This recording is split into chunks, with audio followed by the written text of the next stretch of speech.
I've met parents who have great ambitions for their children.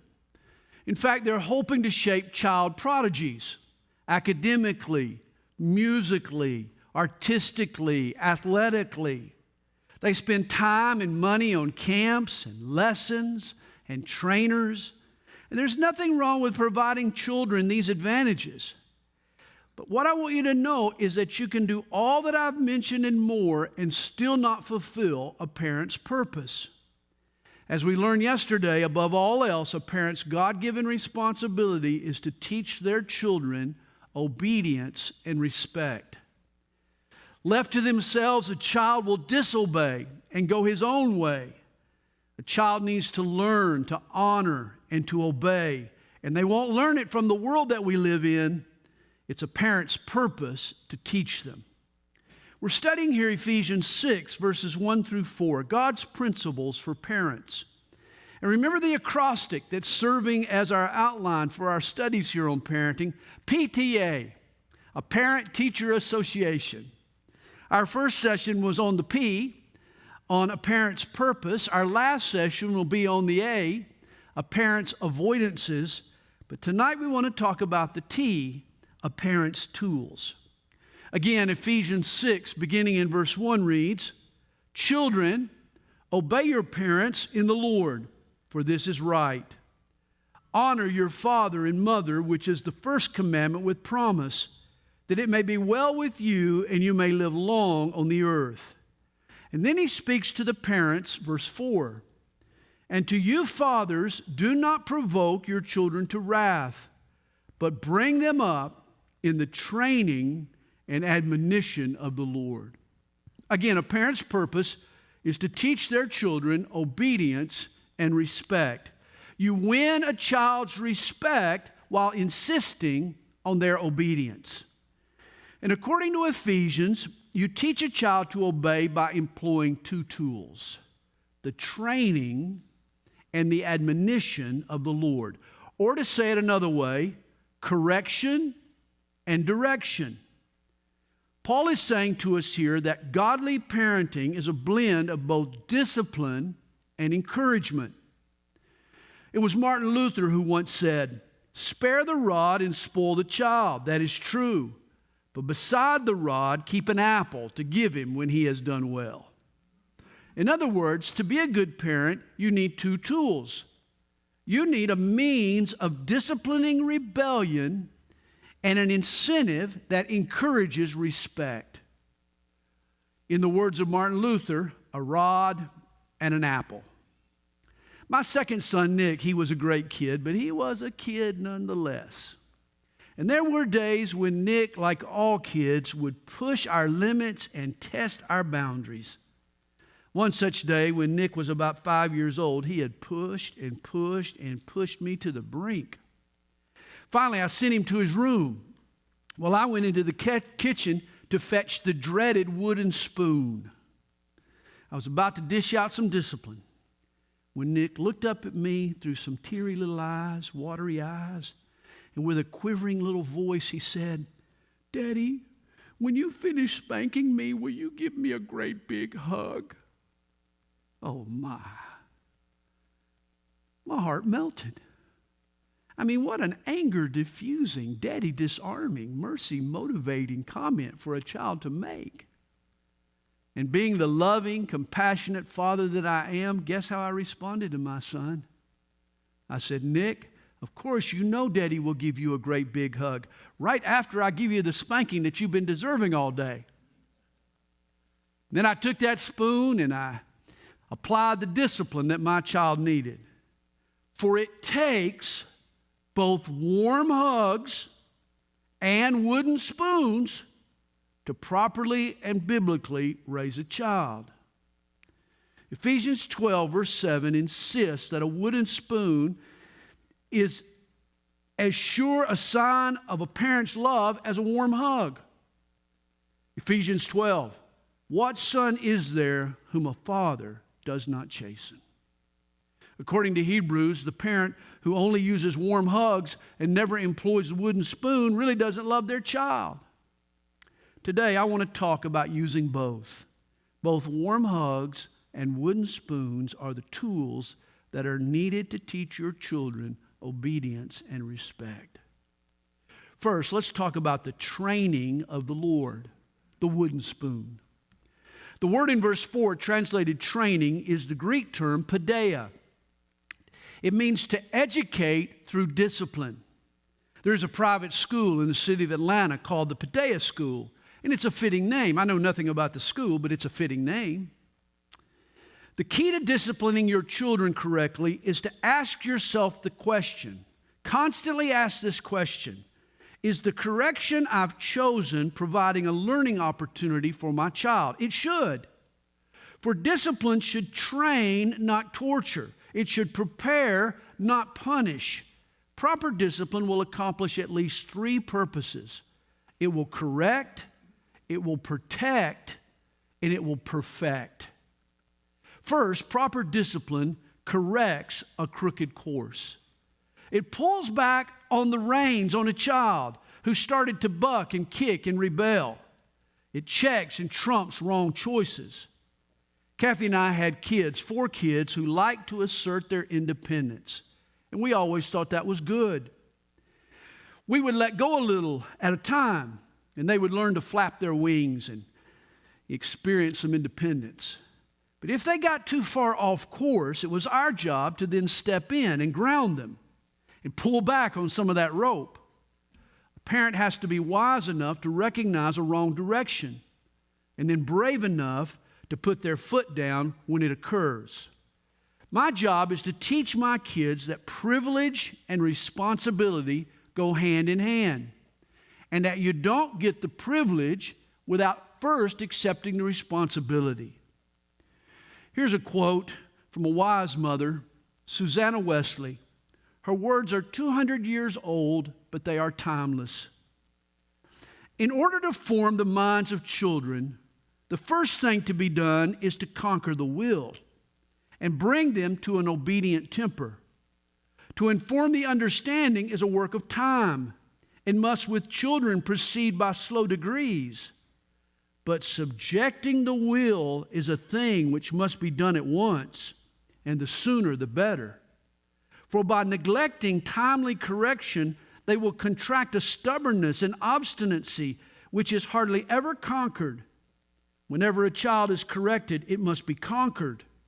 Self-will is the root of all sin and misery. Once my 3 sons and I, we were walking across the football field after Nick's practice. Zach was about 15 at the time.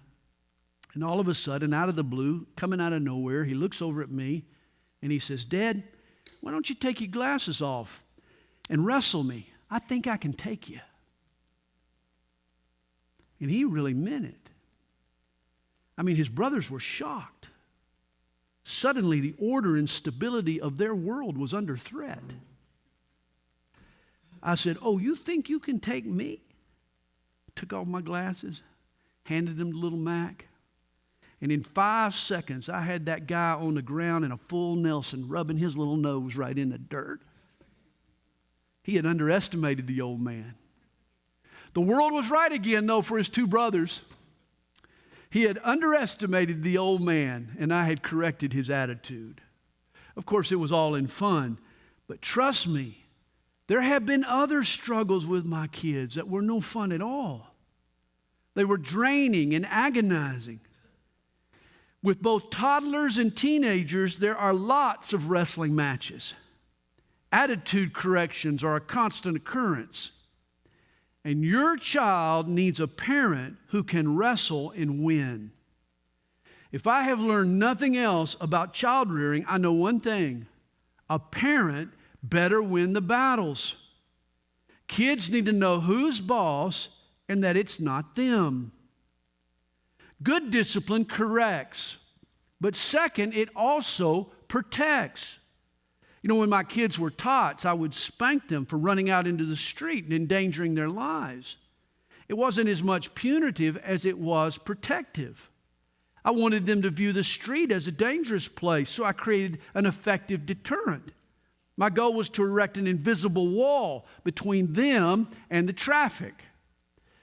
And when they became teenagers, I was still erecting walls to protect my children from harm. I've found that a parent's job is to build moral and spiritual walls around our kids. See, every parent is a Nehemiah. You recall Nehemiah, he was the Jew who returned from Babylon to rebuild the demolished walls of Jerusalem. The previous wall lay in rubble. The city was a wasteland. For Jerusalem to prosper again, the city needed a new protective wall. And when I look at our society today, I see a Nehemiah-like situation. Morally, we are a wasteland. Spiritually, we're in ruins. Notions of truth and absolute values have been abandoned. Walls of right and wrong, true and false, have been torn down.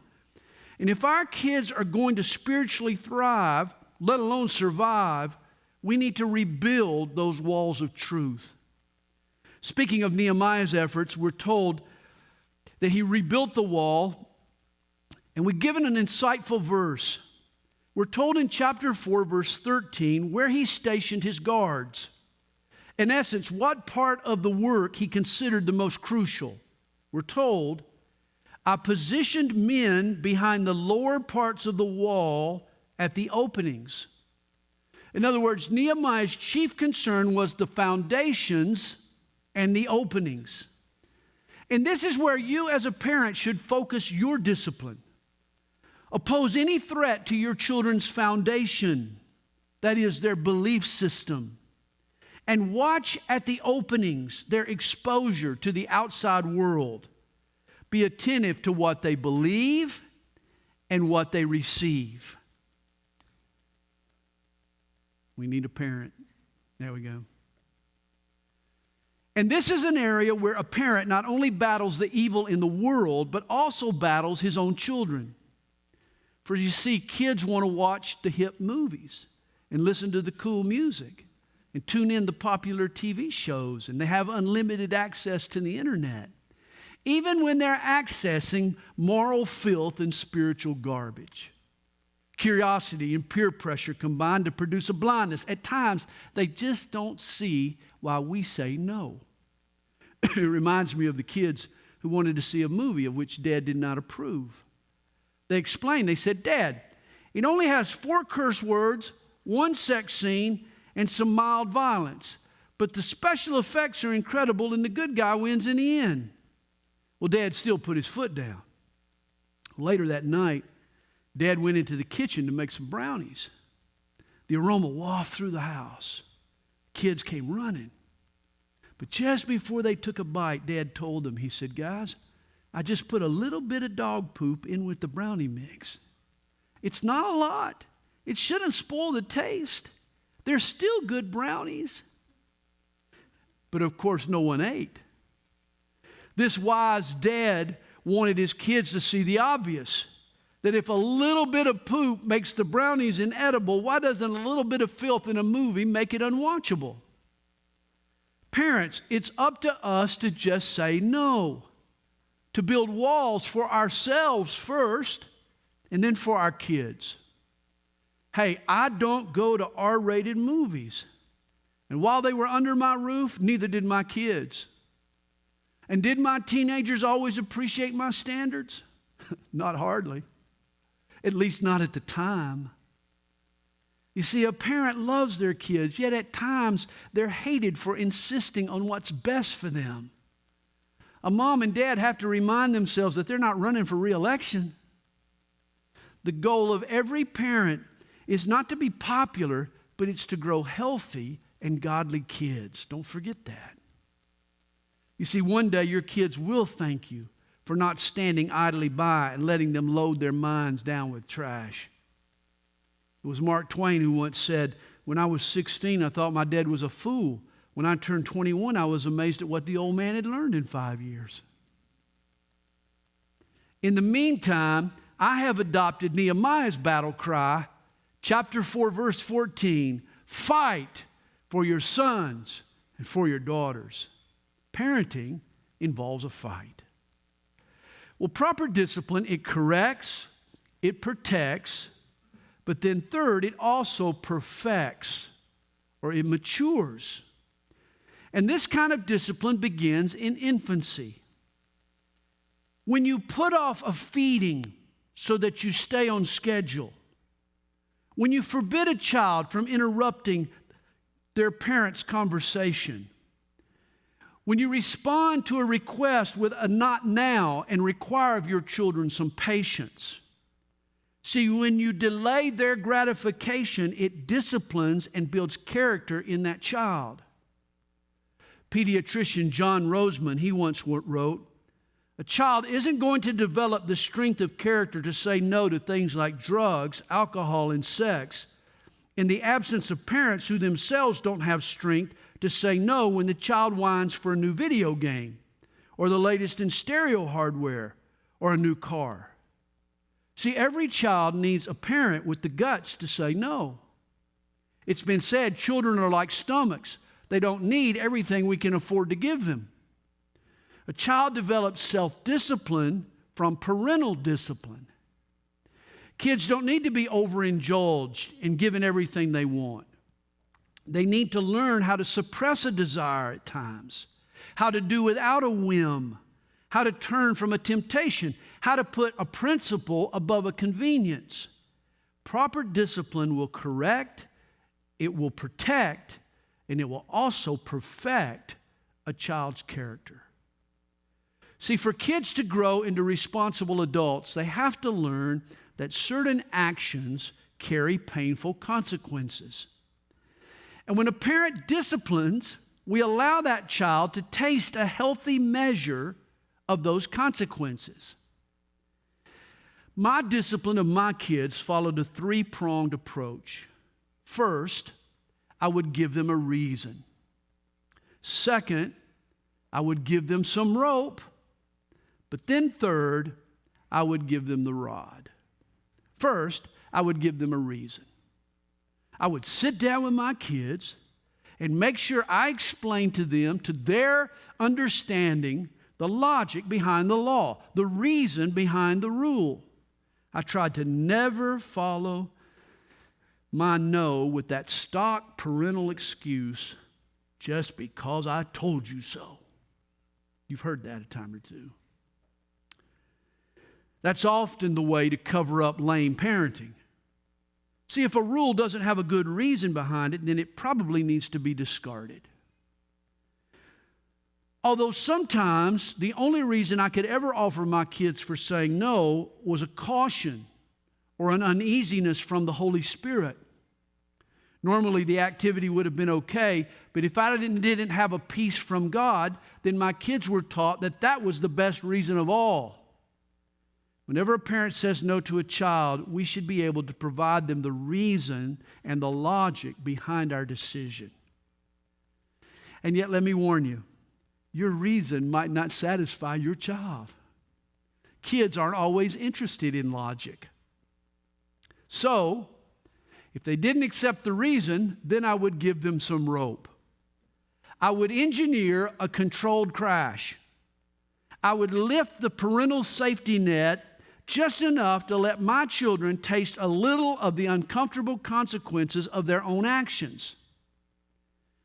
When they were old enough to understand my instructions and yet ignored them, then I made sure they suffered the consequences.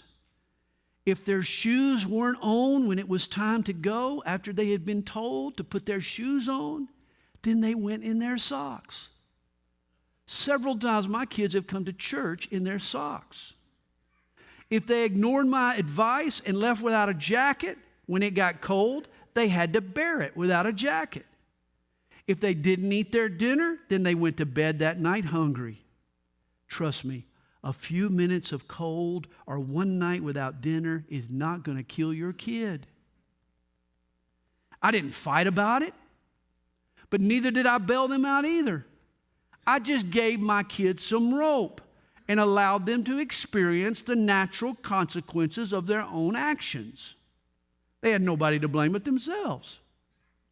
Sometimes it takes a child experiencing the byproduct of disobeying the rules for that child to understand the reason that those rules were established. When my son Zach was a sophomore in high school, the one that's a pastor now, When he was a sophomore in high school, one day I came to pick him up after school. Well, when I opened the car door, rather than thank his dad for coming to pick him up, he immediately started complaining about me being 5 minutes late. I didn't get angry. I didn't act upset. I calmly tossed his book bag out onto the pavement. And I told him that he could walk the 3 miles home. Now, I secretly shadowed him most of the way. But he walked, and it made a definite impression on him. Believe it or not, he was suddenly far more grateful for his parents' efforts. Why argue when you can just give the child some rope? See, we learn best from our own bad decisions.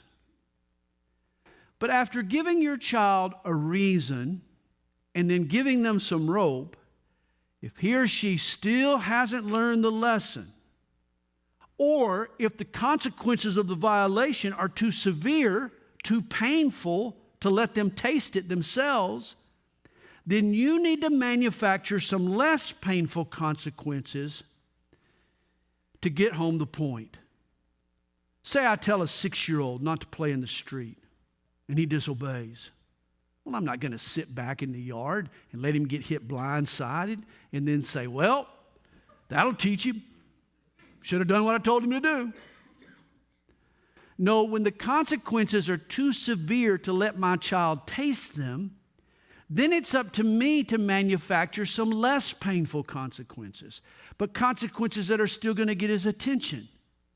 In the case of that 6-year-old, I would get him out of the street, and then I would spank him myself. I'll give him the rod. Parents, here are the 3 steps to good discipline: a reason, some rope, and then a rod. Now, if you ask me, Pastor Sandy, do you really believe that God wants us to spank our children? My answer is a very qualified yes. And I have for you 7 qualifications. First, never spank your child in anger. Never. Cool off before you apply the heat. Count to 10. Count to 10 again. Do whatever it takes to get control of your emotions first. Second, make sure you're spanking for the right reasons. You don't spank a child for simply being childish. That is, spilling a glass of milk or forgetting a chore. I mean, kids will be kids. And don't spank a child just because what he's done has become an inconvenience to you. That's no reason to spank a child. You only spank a child for a deliberate act of defiance. See, a parent's job is to curb and control rebellion, not crush a child's initiative. Well, a third qualification is you never spank a child on the face or on the arm or on the head or on the ears. That's not discipline, that's abuse. Note the genius of human anatomy. God created the human posterior with extra padding. That's right. With extra cushion. Thus, he identified it as the place to paddle. Spank your child where God put the extra padding. The rod is only for the rump. And then fourth, I tried to never spank my child with my hand. Always look for a neutral object. A leather belt at times, a wooden spoon. But when the Scripture speaks of discipline, when it talks about spanking, it always speaks of the rod. You want your child to fear the rod, but to welcome your hands. When my children were due a spanking, I would often send them to their room. And then I would walk up there and I would pull off my belt and I would just hang it over the edge of the door. And then I would go downstairs to cool off or make a phone call or whatever I needed to do. And I'll tell you, those 15 minutes they had to spend looking at that belt, that usually did the trick. I mean, the spanking I ended up giving them was mild. I mean, it was really kind of barely tapping them. They got the message by staring at that belt for 15 minutes. Well, again, try not to spank your child with your hand. Look for the neutral object. The fifth consideration before you spank is to be consistent. Often parents get lazy in their discipline, and this is unfair to the child. See, the standard is always moving for your child. That's wrong. Don't just spank when it's convenient for you to do so, during commercials, or wait till halftime, son. Don't do that. Discipline should be with diligence. Act when the need arises. Sixth, always make sure that your child understands why he or she is being spanked. Remember the biblical definition of training. It's to educate through discipline. The education is important. And then seventh, make sure that the punishment fits the crime. It's been said, don't shoot a mosquito with a bazooka. Reserve the rod for what deserves the rod. The degree of pain you inflict on the child needs to be in proportion to the degree of the child's defiance. Now, but if you meet all those qualifications, then I absolutely believe that God wants us to spank our children. Proverbs 22 verse 15 is clear. Foolishness is bound up in the heart of a child, but the rod of correction will drive it far from him. Proverbs 13 verse 24 dares to say, he who spares the rod hates his son, but he who loves him disciplines him promptly. Real love will restrain his kids. Once a mom, she used a wooden board, a paddle, to spank her kids. She hung it up in the kitchen, and just below the board there was a plaque, and the plaque read, I need thee every hour. Well, while growing up, the kids never knew if the plaque was referring to the Lord or to the board. After they became parents, they realized the answer was both. But here's a big question. What about teenagers? Should you spank a 13 or a 14-year-old? And I suppose you could try. But here's my observation about teenagers. By the time a kid turns 13, he's already hardened at both ends, the head and the fanny. So the rod no longer creates the desired effect. It bounces off rather than sinks in. The rod may no longer be an appropriate tool, but remember the reason for the rod. It's a substitute for the natural consequences of an act of defiance. So if you don't curb a child's rebellion with a rod, you'd better find another substitute that does the job, a form of discipline that manufactures enough pain to be a deterrent. Here's my advice. Find something that makes your child feel the consequences of their actions. In the case of a 16-year-old, the effect that pulling out the rod once had might now be duplicated by confiscating his car keys, or taking his phone away from him, or grounding him for the weekend. Bill Maher is a liberal commentator, and trust me, I agree with very few things that Bill Maher ever says, very few of his opinions. But he did make a comment once about fatherhood that resonated with me. He was once asked, "Were you and your dad good friends?" Bill Maher replied, "Friends? We're friends now. But while growing up, I didn't need him to be my friend, but my dad. This idea of dads getting mushy and being friends is overblown. Dads are supposed to be the guy who tells you right from wrong." And I couldn't agree more.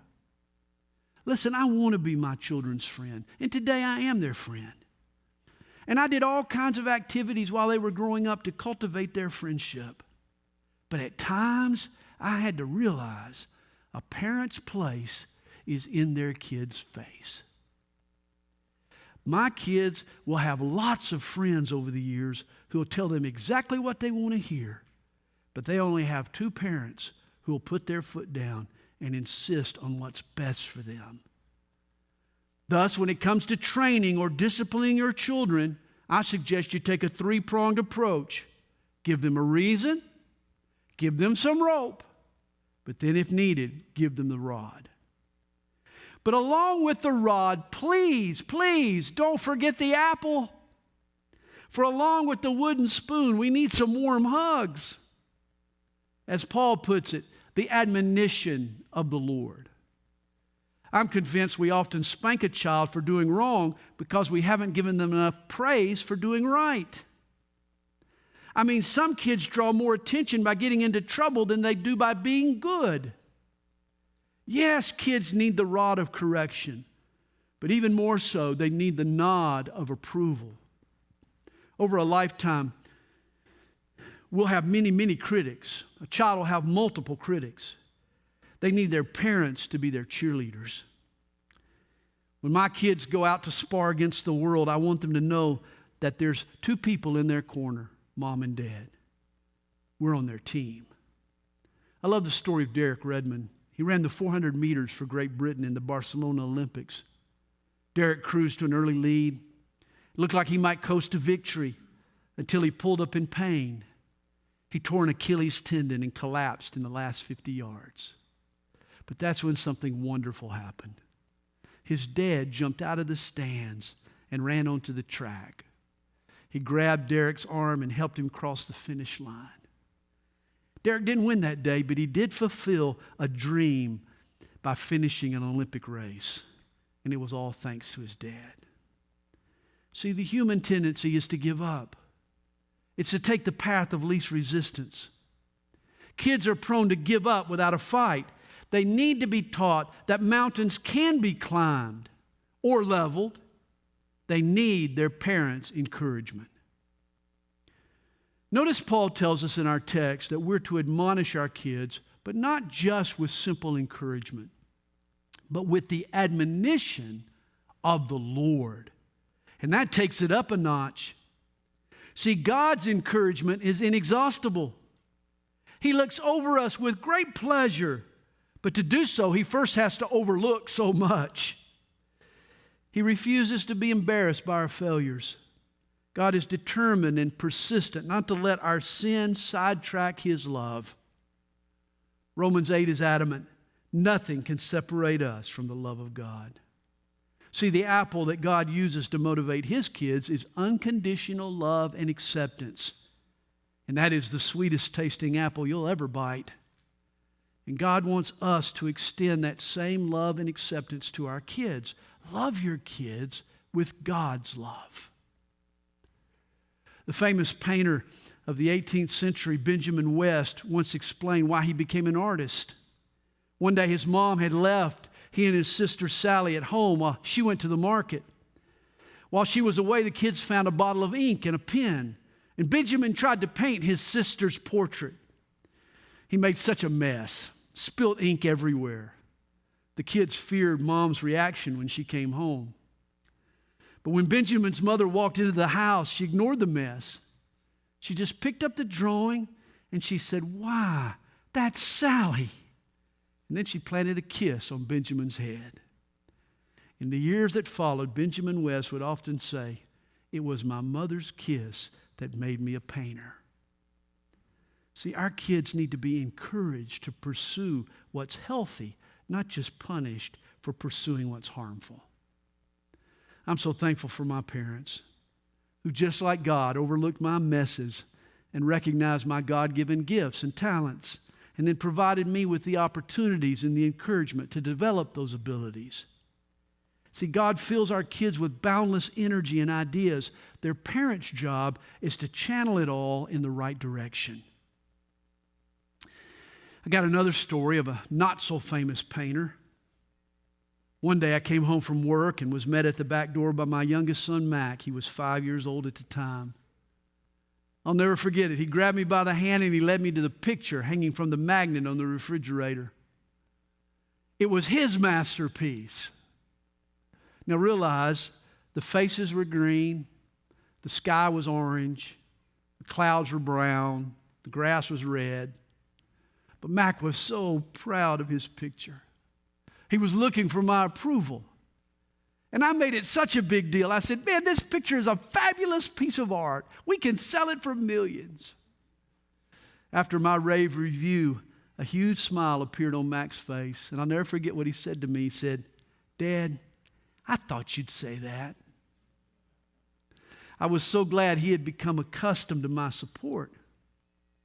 See, parents need to love their kids with an unconditional love. I didn't think I'd ever need to be reminded of that truth. We had such lovable babies.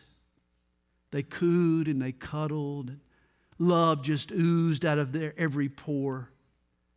Oh, but it didn't take long for those same lovable kids to start turning up their nose and talking back. Ever heard of the terrible twos? The term was coined by a parent whose kid didn't live to 3. For it only gets worse. The terrible twos give way to the defiant 5s, then the sarcastic 7s, then the whiny 9s, and then the testy 10s. And then they become teenagers, and your little babies are no longer cooing. Now they're bucking and kicking, and loving them becomes much more of an issue, trust me. By the time your kids have become teenagers, they've now been around long enough to embarrass you in front of your friends and to disappoint you. They've even made mean, ugly comments to your wife. They've lost a few of your tools, which really upsets you. Your teenage kids are not as lovable as they once were, or as deserving of their parents' love. But you need to remember, they don't need it any less. Kids of all ages need that sweet-tasting apple to go right next to the rod. In verse 4 of our text here, the Greek word translated admonition, it means to direct a child's mind. And this is the vital role of a parent. See, God tells parents to steer their children's thinking in positive directions. It's a parent's responsibility to encourage his children to think about God, His ways and will, the life God enables. In essence, a parent is the captain on the deck of a child's thought life. A wise parent doesn't do the thinking for his child, but he does control the rudder. It's amazing. We'll be careful with our children's feet and with their hands. We don't let their feet wander off or let their hands grab things that don't belong to them. But we're not so diligent with our children's minds. It's been said, open lots and open minds gather trash. That's why you need to aim your child's mind in a positive direction, and it'll yield positive results. Like Nehemiah, be concerned about the openings. Not just to keep the enemy out, but to put the good stuff in. Give your children pleasant things to think about. That's the job of a parent. Deuteronomy 6 taught the Hebrews how to convey spiritual values to their kids. It says, "You shall love the Lord your God with all your heart, with all your soul, and with all your strength. And these words which I command you today shall be in your heart.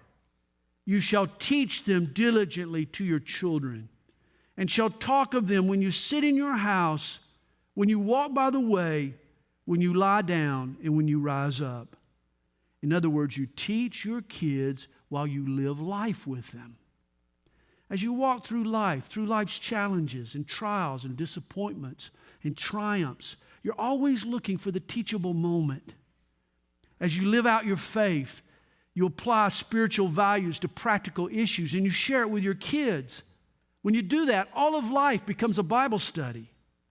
The kid on the baseball team who loses his temper becomes an opportunity for you to talk about self-control.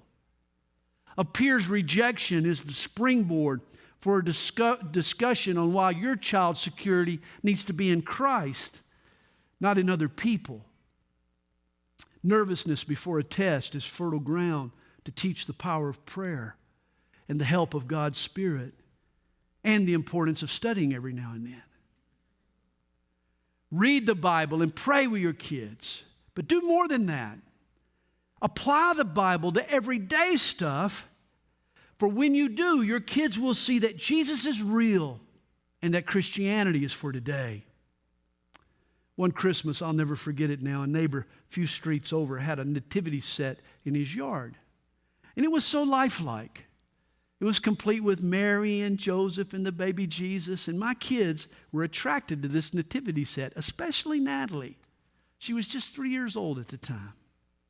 Well, one night we were on our way home, and Nat wanted to go see baby Jesus.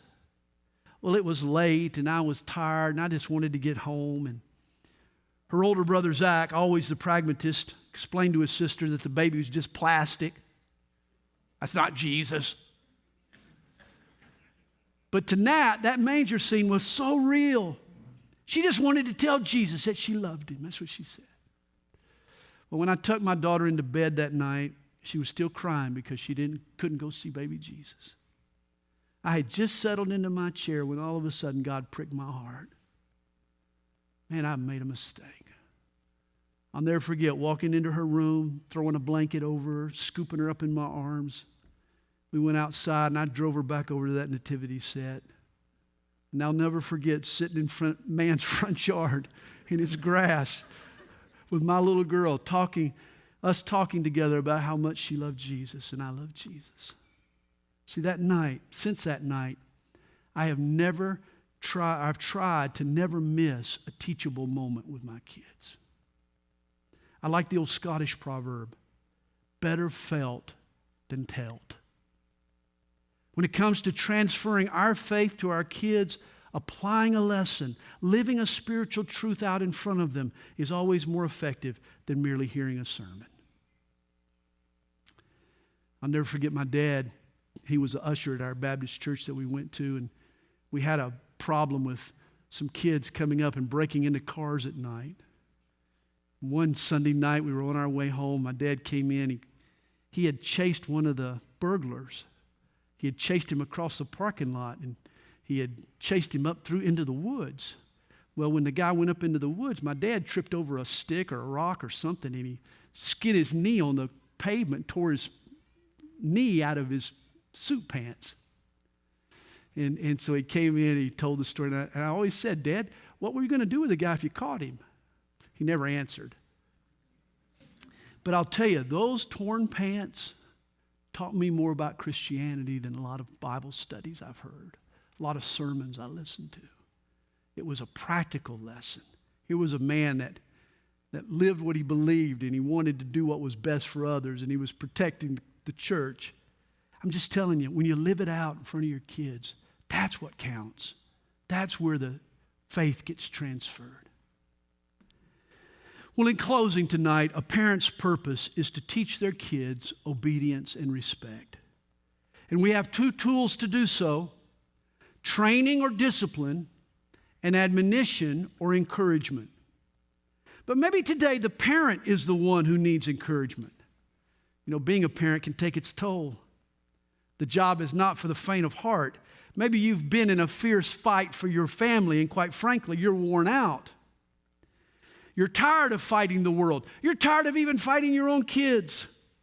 You've been giving it all you've got, but it seems that nobody appreciates your efforts. Let me tell you a funny story that I think provides you some encouragement, or at least it will one day. An incident occurred on the streets of East Hampton, New York, made headlines. A group of 11-year-old girls were together, and one of them was heard screaming, "Daddy, Daddy, please don't sing, please don't sing." As a side note, this is a great tool for parents. If your child doesn't obey, threaten to sing. This is every child's worst nightmare, for dad to break off into a song. That's embarrassment that no child can survive, even this little girl in East Hampton, New York. And yet it's ironic, that 11-year-old girl was none other than the daughter of Billy Joel. Millions of people love to hear Billy Joel sing, but not his 11-year-old daughter. And here, to me, is great encouragement for parents. If Billy Joel's daughter doesn't appreciate her famous father singing, don't be surprised if your kids don't appreciate your parenting, at least not for the moment. I'm sure one day they'll see it different. They'll muster a thanks. You might even become their hero. But for now, just be faithful. Just be faithful. A parent's purpose is to teach your child obedience and respect. And it's done with two tools: the training and the admonition of the Lord, the rod and the apple.